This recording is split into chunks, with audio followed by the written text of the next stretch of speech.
everybody, it's Tony from Natural Logic Body and Skin coming back at you. Hi! My goodness! Somebody's hungry. Okay.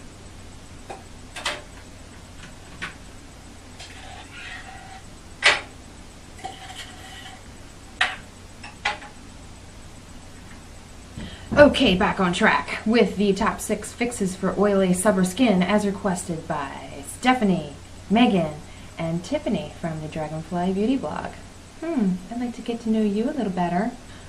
Starting with cleansing. You want to do that twice a day, in the morning and in the evening. No more than that because it will stimulate extra oil, and we don't want that. That's exactly what we don't want. No soap. Never ever ever wash your skin with soap, just because it's alkaline, and skin at its healthiest should be slightly acidic at 5.5 approximately. You want to get yourself something with salicylic acid or glycolic acid in it, and you could now you want to experiment with this a little bit. You could use the cleanser in the evening before you go to bed, and then when you wake up in the morning, just use a little bit of toner on a cotton ball, or simply rinse your face with warm water and pat it dry before you apply your toner. Second thing you want to do is you definitely want to use a moisturizer. I know a lot of people with oily skin think maybe you shouldn't use one, but oil doesn't cause excess oil.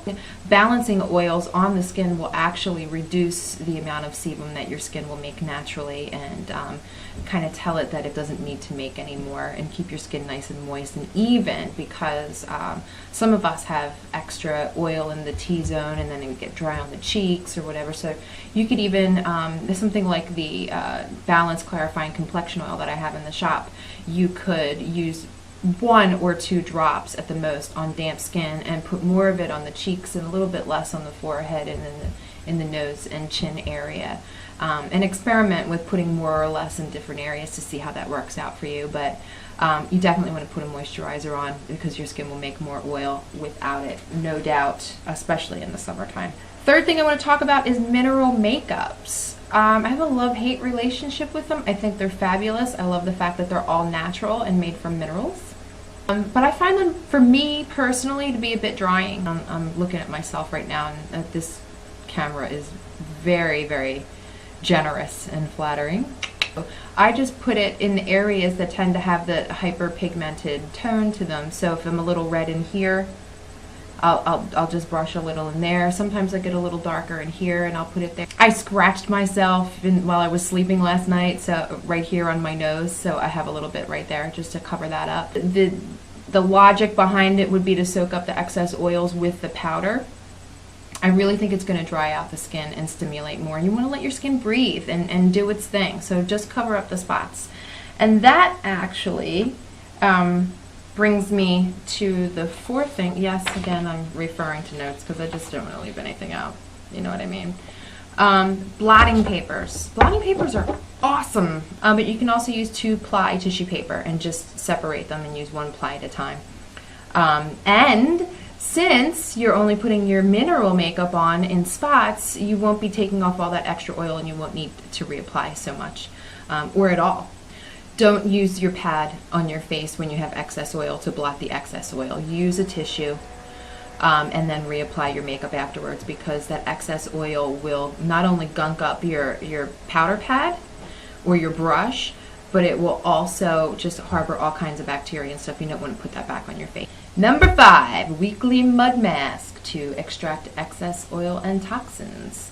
You can even use a mud mask as a weekly or bi-weekly exfoliator or cleanser. After you put the mud mask on, you can leave it on and let it dry, and then when you wet it, just gently massage it into your skin. Get any blackheads or plugs going. Don't forget the neck. And then rinse. And do that once or twice a week. The Dead Sea Mud Mask would be perfect for that. And my favorite, number 6, is a healthy diet. There's really nothing that you can do to beat oily skin or any type of skin issue better than eating a really healthy, clean diet. Things that keep the inside of the body hydrated and keep everything flushing out of the body are things like salads, leafy greens, citrus fruits, berries. Fruits, you want to make sure you're drinking a lot of water, at least 64 ounces a day, and squeeze some fresh lemon in that to get your electrolytes replenished, or even a pinch of sea salt. So that wraps it up. Those were my top 6 quick fixes for summer oily skin. Don't forget to like this video and leave your comments below. Tell me if you've tried any of these before, if they've worked for you, and tell me which one's your favorite and the one that you're definitely going to try this summer to keep your skin clear and oil free. I'm Tony. This is Skinfo TV, and we'll see you next time.